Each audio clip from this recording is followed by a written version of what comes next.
Welcome to V learnings. ഇന്ന് നമ്മൾ 9ാം ക്ലാസ്സിലെ രണ്ടാമത്തെ ചാപ്റ്ററിലെ ഇക്വേഷൻസ് ഓഫ് മോഷനിലെ കുറച്ച് ഭാഗമാണ് എടുക്കാൻ പോകുന്നത്.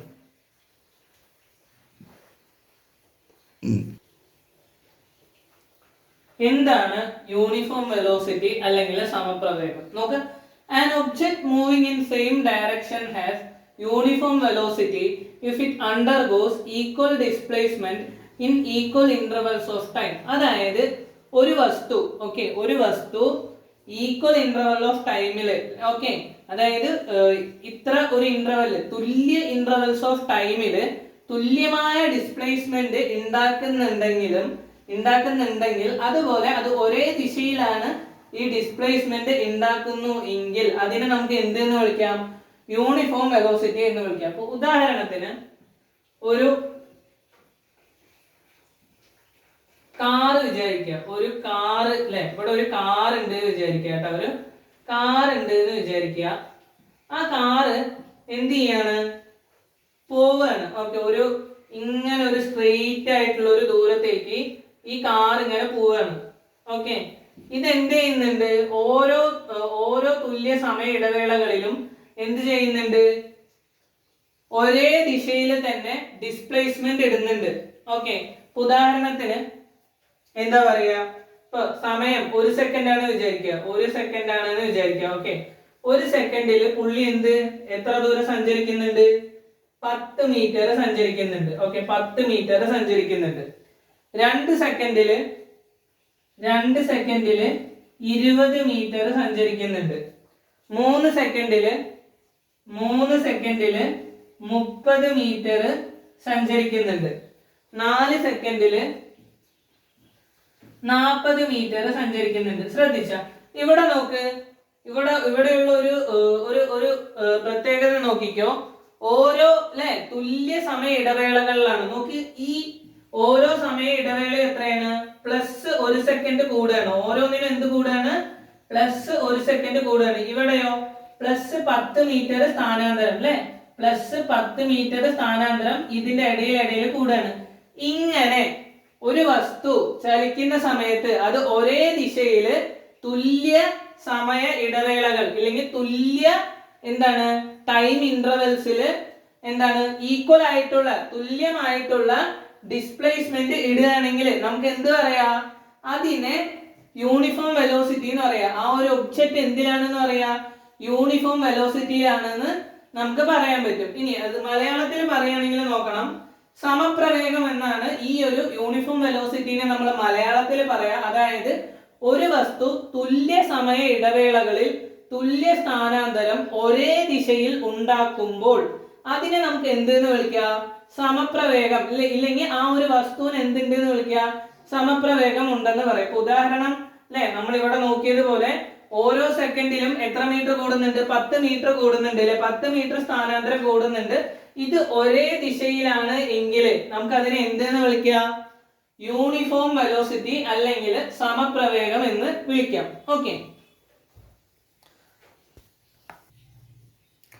നോക്കൂ, അടുത്തതാണ് നോൺ യൂണിഫോം വെലോസിറ്റി അല്ലെങ്കിൽ അസമപ്രവേഗം. എന്താണ് നോൺ യൂണിഫോം വെലോസിറ്റി? നോക്ക്, if the velocity changes, the motion is in non-uniform velocity. Velocity changes when magnitude of velocity changes, direction of velocity changes, both magnitude and direction changes. എന്താ പറയുന്നത്? Non uniform velocity non uniform velocity അതായത് velocity മാറിക്കഴിഞ്ഞാൽ ആ ഒരു object ഇല്ലെങ്കിൽ ഏതാണോ ആ ഒരു വസ്തു അതിന്റെ വെലോസിറ്റി മാറും. അതെന്താവും? നോൺ യൂണിഫോം വെലോസിറ്റി ആവും. ഇനി വെലോസിറ്റി ഏതൊക്കെ കേസസിലാണ് മാറുന്നത്? Magnitude of the velocity change ചെയ്യുമ്പോൾ അതായത് വെലോസിറ്റിയുടെ അളവ് മാറുമ്പോൾ. നോക്ക്, ഉദാഹരണത്തിന് 1 സെക്കൻഡില് 1 സെക്കൻഡ് 2 സെക്കൻഡ് 3 സെക്കൻഡ് എന്ന് വിചാരിക്കുക. ഇവിടെ നോക്ക്, നമ്മുടെ വസ്തു 10 മീറ്റർ 30 മീറ്റർ 60 മീറ്റർ എന്ന് പറഞ്ഞിട്ടാണ് എന്ത് ചെയ്യുന്നത്? ട്രാവൽ ചെയ്യുന്നത്. നോക്ക്, ഇവിടെ തുല്യ സമയ ഇടവേളകളിൽ എന്താ സംഭവിക്കുന്നത്? ഈ ഒരു സംഭവം മാറുകയാണ് ചെയ്യുന്നത് അല്ലെ. പ്രവേഗം എന്ത് ചെയ്യുന്നുണ്ട്? മാറുന്നുണ്ട്. നമുക്ക് എത്ര മാറുന്നുണ്ട്? ഇവിടെ 20 ആവുന്നുണ്ട്, ഇവിടെ 30 ആവുന്നുണ്ട് അല്ലെ. ഇവിടെ സ്ഥാനാന്തരം എന്ത് ചെയ്യുന്നുണ്ട്? മാറുന്നുണ്ട് അല്ലെ. അതിന്റെ അളവ് മാറി, വെലോസിറ്റിന്റെ അളവ് മാറും. ഓക്കെ, വെലോസിറ്റിന്റെ അളവ് മാറും. അതുപോലെ ഇങ്ങനെ ചെയ്ത് കഴിഞ്ഞാൽ എന്താണ്? വെലോസിറ്റിന്റെ അളവ് മാറും. അതുപോലെ തന്നെ ഡയറക്ഷൻ മാറിയ ട്ടാ. ഓക്കെ, അപ്പൊ ഇത് അളവ് മാറുന്നത് മനസ്സിലാക്കുക. ഓക്കെ, ഇങ്ങനെ അളവ് മാറിക്കഴിഞ്ഞാൽ എന്ത് മാറും? വെലോസിറ്റി മാറും. വെലോസിറ്റി മാറിക്കഴിഞ്ഞാൽ എന്തായി? അത് നോൺ യൂണിഫോം വെലോസിറ്റി ആയി. ഇനി ഡയറക്ഷൻ ഓഫ് വെലോസിറ്റി മാറുമ്പോൾ, ഓക്കെ, അതായത് ഡയറക്ഷൻ ഓഫ് വെലോസിറ്റി ചേഞ്ചസ്. നമ്മുടെ വസ്തു നോക്കുക,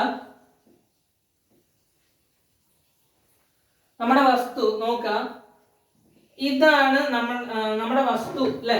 നമ്മുടെ കാർ ഇതാണ് വിചാരിക്കുക. ഓക്കെ, നമ്മുടെ കാറ് ഇതാണ് വിചാരിക്കുക. ഓക്കെ, ഇതാണ് നമ്മുടെ കാറ്. ഓക്കെ, ഇതാണ് കാറ്. കാർ എന്ത് ചെയ്യാണ്? ഇങ്ങനെ പോവാണ്. ഒരു 10 മീറ്റർ ഇങ്ങനെ പോവാണ്, പിന്നെ ഒരു 10 മീറ്റർ ഇങ്ങനെ പോവാണ്, പിന്നെ ഒരു 10 മീറ്റർ ഇങ്ങനെ പോവാണ്, പിന്നെ കുറച്ച് കഴിഞ്ഞ് ഇങ്ങനെ വളഞ്ഞിട്ടൊക്കെ പോവാണ്. ഓക്കെ, ഇങ്ങനെ പോകുമ്പോൾ ഒരു കുഴപ്പം എന്താണ്? നമുക്ക് ദിശ മാറും. ഇങ്ങനെ പോകുമ്പോൾ ഒരു കുഴപ്പം എന്താണ്? ദിശ മാറും അല്ലെ, ഇല്ലെങ്കിൽ ഡയറക്ഷൻ മാറും. അങ്ങനെ മാറിക്കഴിഞ്ഞു കഴിഞ്ഞാൽ എന്ത് മാറും? വെലോസിറ്റി മാറും അല്ലെ. പ്രവേഗം എന്ത് ചെയ്യും? മാറും. ഇങ്ങനെ മാറിക്കഴിഞ്ഞാൽ അതെന്താവും? നോൺ യൂണിഫോം വെലോസിറ്റി ആയി, അസമ പ്രവേഗമായി. ഓക്കെ, നോൺ യൂണിഫോം വെലോസിറ്റി ആവും. ഇനി രണ്ടും മാറിക്കഴിഞ്ഞാൽ എന്താണ്? മാഗ്നിറ്റ്യൂഡും മാറി, അതുപോലെ തന്നെ എന്തും മാറി? ഡയറക്ഷനും മാറിക്കഴിഞ്ഞാൽ. അപ്പൊ ഉദാഹരണത്തിന് നമ്മുടെ കാർ ഇങ്ങനെയാണ്, സർക്കിളിലാണ് സഞ്ചരിക്കുന്നത് വിചാരിക്കുക. ഓക്കെ, നമ്മുടെ കാറ് സർക്കിളിലാണ് സഞ്ചരിക്കുന്നത് വിചാരിക്കുക. ഓക്കെ, ഒരു വട്ടത്തിലാണ് സഞ്ചരിക്കുന്നത്. ഇപ്പൊ കാറ് ഈ ഒരു പെട്ടിയാണ് നമ്മുടെ കാർ എന്ന് വിചാരിക്കുക. ഓക്കെ, പെട്ടി. ഓക്കെ, ഇത് എന്ത് ചെയ്തു? ഇവിടം വരെ 10 മീറ്ററിൽ പോയി. അത് കഴിഞ്ഞ് പിന്നെ ഇങ്ങോട്ട് എത്തിയപ്പോ എന്താണ്? 20 മീറ്റർ ആയി. അത് കഴിഞ്ഞ് ഇങ്ങോട്ട് എത്തിയപ്പോ 30 മീറ്ററിലേക്ക് എത്തി. പിന്നെ വീണ്ടും 10 മീറ്റർ അല്ലെ. ഇവിടെ എന്ത് നടക്കുന്നുണ്ട്? നേരെ നോക്ക്, ഇവിടെ ദിശയും മാറുന്നുണ്ട്, അതുപോലെ പ്രവേഗത്തിന്റെ അളവ് മാറുന്നുണ്ട്. അതായത് സ്ഥാനാന്തരം മാറുന്തോറും പ്രവേഗത്തിന്റെ അളവ് എന്ത് ചെയ്യും? മാറും അല്ലെ. എന്തും മാറുന്നുണ്ട്? പ്രവേഗവും മാറുന്നുണ്ട്. അങ്ങനെ മാറുന്ന സമയത്ത് എന്ത് സംഭവിക്കും? അത് അസമ പ്രവേഗമാകും, അല്ലെങ്കിൽ നോൺ യൂണിഫോം വെലോസിറ്റി ആകും അല്ലെ. മാഗ്നിറ്റ്യൂഡും ഡയറക്ഷനും ചേഞ്ച് ചെയ്താൽ എന്താവും? ഈ പറയുന്ന വസ്തു അല്ലെങ്കിൽ ഒബ്ജക്റ്റ് നോൺ യൂണിഫോം മോഷനിലാവും. ഇനി എന്തുകൊണ്ടാണ് നമ്മൾ വെലോസിറ്റി മാറണമെന്ന് പറയുന്നത്? നമ്മുടെ വെലോസിറ്റിന്റെ ഇക്വേഷൻ എന്താണ് നോക്കിക്കേ. വെലോസിറ്റിന്റെ ഇക്വേഷൻ അല്ലെ, v ഈക്വൽ ടു പ്രവേഗത്തിന്റെ ഇക്വേഷനും വെലോസിറ്റിന്റെ ഇക്വേഷനും അല്ലെ എന്താണ്? ഡിസ്പ്ലേസ്മെന്റ് ബൈ ടൈം, അതായത് സ്ഥാനാന്തരം ബൈ സമയം അല്ലെ. നോക്ക്, ഇതിന്റെയൊക്കെ നമ്മുടെ എന്താ പറയാ, പ്രവേഗം അല്ലെങ്കിൽ വെലോസിറ്റി കണ്ടുപിടിച്ച് നോക്കിയാലോ. എത്രയാണ്? നമുക്ക് 10/1 സെക്കൻഡ് എത്ര വരുന്നുണ്ട്? 10 വരുന്നുണ്ട് അല്ലെ. ഇനി 30/2 സെക്കൻഡ് 10 മീറ്റർ പെർ സെക്കൻഡ് പ്രവേഗം കിട്ടും. 30/2 സെക്കൻഡ് ആണെങ്കിലോ നമുക്ക് പ്രവേഗം മാറി, 15 മീറ്റർ പെർ സെക്കൻഡ് ആയി. ഇനി നോക്ക്, 60/3 സെക്കൻഡ് ആണെങ്കിലോ 60/3 സെക്കൻഡ് ആണെങ്കിലോ എത്രയായി? പ്രവേഗം 30 മീറ്റർ പെർ സെക്കൻഡ് ആയി. ഇങ്ങനെ പ്രവേഗം ഇടയിലിടയിൽ മാറണത് കൊണ്ടാണ്, ഇല്ലെങ്കിൽ വെലോസിറ്റി ഇടയിലിടയിൽ മാറണോണ്ടാണ് നമ്മൾ അതിനെ എന്തെന്ന് വിളിക്കുന്നത്? നോൺ യൂണിഫോം വെലോസിറ്റി അല്ലെങ്കിൽ അസമ പ്രവേഗം എന്ന് വിളിക്കുന്നത്. ഓക്കെ, ഇത് ഈ പറയുന്ന അളവ് മാറിയ. ഓക്കെ, ഇനി അളവും ഡയറക്ഷനും കൂടി ഒരുമിച്ച് മാറിയാലുള്ള കേസ് പറയാം. നമുക്ക് ഇവിടെ ഇങ്ങനെ വിചാരിക്കുക, ഇത് ഓരോന്നും എന്താണ്? ഇത് 1 സെക്കൻഡ്, ഇത് 2 സെക്കൻഡ്, ഇത് 3 സെക്കൻഡ്, ഇത് 4 സെക്കൻഡ് എന്ന് വിചാരിക്കാം. ഓക്കെ, നമുക്ക് എന്തായിരിക്കും ഇവിടത്തെ വെലോസിറ്റി ചേഞ്ച് എന്തായിരിക്കും? നമുക്ക് ദിശ ഓൾറെഡി മാറുന്നുണ്ട്. ദിശ മാറിക്കഴിഞ്ഞാൽ എന്താണ്? ഉറപ്പായിട്ടും അസമപ്രവേഗമാണ്, അല്ലെങ്കിൽ നോൺ യൂണിഫോം വെലോസിറ്റി എന്ന് നമുക്ക് കൺഫേം ആയിട്ട് പറയാം. എന്നിരുന്നാലും നമുക്ക് ഇവിടെ ആദ്യം എങ്ങോട്ടാ പോണ്? 1 സെക്കൻഡിൽ 10 മീറ്റർ സ്ഥാനാന്തരം അല്ലെ. അപ്പൊ 10 നമ്മുടെ വെലോസിറ്റിന്റെ ഇക്വേഷൻ മറക്കരുത്. വെലോസിറ്റി ഈക്വൽ ടു സ്ഥാനാന്തരം ബൈ സമയം, ഡിസ്പ്ലേസ്മെന്റ് ബൈ ടൈം. അപ്പൊ എന്താണ്?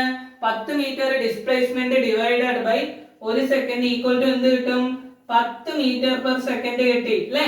ഇനി അടുത്തത് നോക്ക്, 20 മീറ്റർ സ്ഥാനാന്തരം അല്ലെങ്കിൽ 20 മീറ്റർ ഡിസ്പ്ലേസ്മെന്റ് രണ്ടാമത്തെ സെക്കൻഡിൽ നടക്കുന്നുണ്ട്. അപ്പൊ നമുക്ക് എന്താവും 20 അല്ലെ സ്ഥാനാന്തരം ബൈ സമയം ഡിസ്പ്ലേസ്മെന്റ് ബൈ ടൈം എന്ത് വരും 20/2 സെക്കൻഡ് വരും അല്ലെ.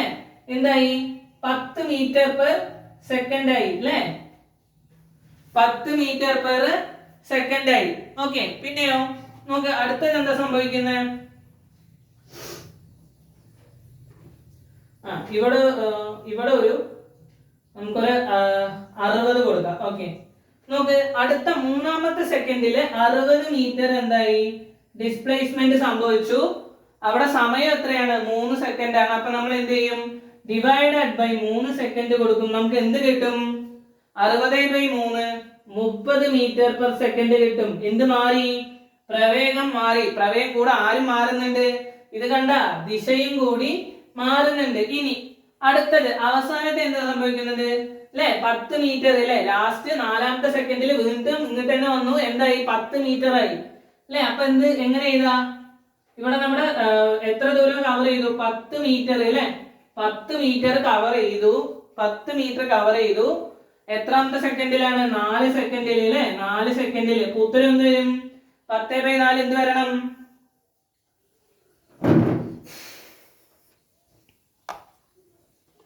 നോക്ക് 2.5 മീറ്റർ പെർ സെക്കൻഡ് വരും സ്ഥാനാന്തരം അല്ല പ്രവേഗം അല്ലെങ്കിൽ വെലോസിറ്റി. നോക്ക് ഇവിടെ എന്ത് സംഭവിക്കുന്നുണ്ട് ഇവിടെ ഈ പറയുന്ന വെലോസിറ്റി മാറുന്നുണ്ട് അതുപോലെ തന്നെ ആരും മാറുന്നുണ്ട് ദിശയും മാറുന്നുണ്ട്. അങ്ങനെ രണ്ടും മാറിയാലും എന്ത് മാറും വെലോസിറ്റി മാറും അല്ലെങ്കിൽ പ്രവേഗം മാറും. ഇത് മാറിക്കഴിഞ്ഞാൽ എന്തായി വെലോസിറ്റി പ്രവേഗം മാറിക്കഴിഞ്ഞാൽ എന്തായി അത് അസമപ്രവേഗമായി അല്ലെങ്കിൽ ഇംഗ്ലീഷിൽ നോൺ യൂണിഫോം വെലോസിറ്റി എന്ന് നമുക്ക് വിളിക്കാം. ഓക്കെ ഇത് എഴുതി വെക്കുക. നോക്ക് നോൺ യൂണിഫോം വെലോസിറ്റിയുടെയും അസമപ്രവേഗം അല്ലെ നോൺ യൂണിഫോം വെലോസിറ്റി അസമപ്രവേഗത്തിന്റെ ഉദാഹരണങ്ങള് എക്സാമ്പിൾസ് ഏതൊക്കെയാണ് നോക്ക്. Bus starting from A stop. Bus starting from A bus stop.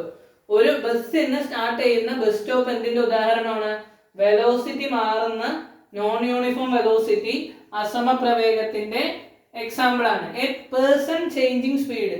ഒരു പേഴ്സൺ സ്പീഡ് ചേഞ്ച് ചെയ്യുന്നത് നടക്കുമ്പോൾ സ്പീഡ് ചേഞ്ച് ചെയ്യാം. Object moving in a circular path അല്ലെ വട്ടത്തിൽ നടക്കുമ്പോൾ എന്ത് മാറുന്നുണ്ട് ഡയറക്ഷൻ ഇടയ്ക്കിടയ്ക്ക് മാറുന്നുണ്ട്. പിന്നെ സ്റ്റോൺ ഫോളിങ് ഫ്രം ഹൈറ്റ് അല്ലെ ഹൈറ്റിൽ നിന്ന് വീഴുന്ന ഒരു സ്റ്റോണിനും എന്ത് മാറുന്നുണ്ട് വെലോസിറ്റി ഇടയിൽ മാറുന്നുണ്ട്. അപ്പൊ അതെന്തായി നോൺ യൂണിഫോം വെലോസിറ്റി ആയി. ഓക്കെ ഇനി എന്താണ് അസമപ്രവേഗം നോക്ക്.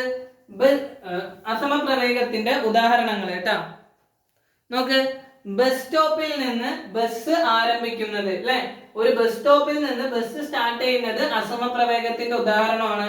ഒരാള് വേഗത മാറ്റി നടക്കുക അല്ലെ വേഗത മാറ്റിയിട്ട് ഒരാൾ നടക്കുകയാണെങ്കിൽ അത് എന്തായി അസമപ്രവേഗത്തിന്റെ ഉദാഹരണമായി. പിന്നെയോ ഒരു വസ്തു വൃത്താകൃതിയിൽ അല്ലെ സർക്കിളിൽ സഞ്ചരിക്കുകയാണെങ്കിൽ അത് എന്തായി അസമപ്രവേഗത്തിന്റെ ഉദാഹരണമായി. ഉയരത്തിൽ നിന്നൊരു കല്ല് താഴേക്ക് വീഴുന്നതും എന്താണ് ഉയരത്തിൽ നിന്നൊരു കല്ല് താഴേക്ക് വീഴുന്നതും അസമപ്രവേഗത്തിന്റെ ഉദാഹരണമാണ്.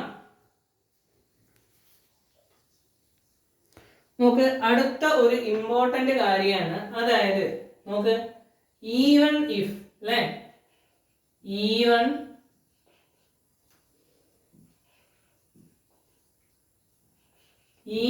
if the speed remains constant velocity changes if the direction changes. Okay വേഗത സ്ഥിരമായി നിലനിന്നാലും ദിശ മാറുകയാണെങ്കിൽ പ്രവേഗം മാറും. ഓക്കെ അതിന്റെ ഉദാഹരണമാണ് car moving in a circular path. ഒരു കാറ് വൃത്താകൃതിയിലുള്ള ട്രാക്കിലൂടെ സഞ്ചരിക്കുന്നു. Constant speed plus changing direction equal to changing velocity. സ്ഥിര വേഗത പ്ലസ് മാറുന്ന ദിശ ഈക്വൽ ടു എന്താണ് മാറുന്ന പ്രവേഗം. അപ്പൊ എന്താണ് പറയുന്നത് അതായത് ജസ്റ്റ് ഇത്ര ആലോചിച്ചാൽ മതി. സ്പീഡ് അല്ലെ ഒരു കോൺസ്റ്റന്റ് സ്പീഡിൽ അതായത് ഇപ്പോ ഉദാഹരണത്തിന് 1 second 2 second 3 second 4 second 5 second വിചാരിക്കാം. ഓക്കെ നമ്മുടെ വെലോസിറ്റി അല്ലെങ്കിൽ ഈ സ്പീഡ് എന്ന് പറയുന്ന സാധനം എന്ത് ചെയ്യുന്നുണ്ട് മാറുന്നുണ്ട്. എങ്ങനെ മാറുന്നുണ്ട് 1 സെക്കൻഡില് 10 മീറ്റർ പെർ സെക്കൻഡ്, 2 സെക്കൻഡിൽ 20 മീറ്റർ പെർ സെക്കൻഡ്, 3 സെക്കൻഡിൽ 30 മീറ്റർ പെർ സെക്കൻഡ്, 4 സെക്കൻഡിൽ 40 മീറ്റർ പെർ സെക്കൻഡ്, 5 സെക്കൻഡിൽ 50 മീറ്റർ പെർ സെക്കൻഡ് എന്നുള്ള രീതിക്ക് മാറുന്നുണ്ട്. നോക്ക് ഇത് അല്ലേ, ഇതിന്റെ നോക്കി ഇതിൽ എന്താ സംഭവിക്കുന്നത് നോക്ക്. ഓരോ ഇതിന്റെ ഇടയിലൊക്കെ എത്ര സെക്കൻഡ് വ്യത്യാസമുള്ളൂ? 10 മീറ്റർ പെർ സെക്കൻഡ് വ്യത്യാസം തന്നെ ഉള്ളൂ.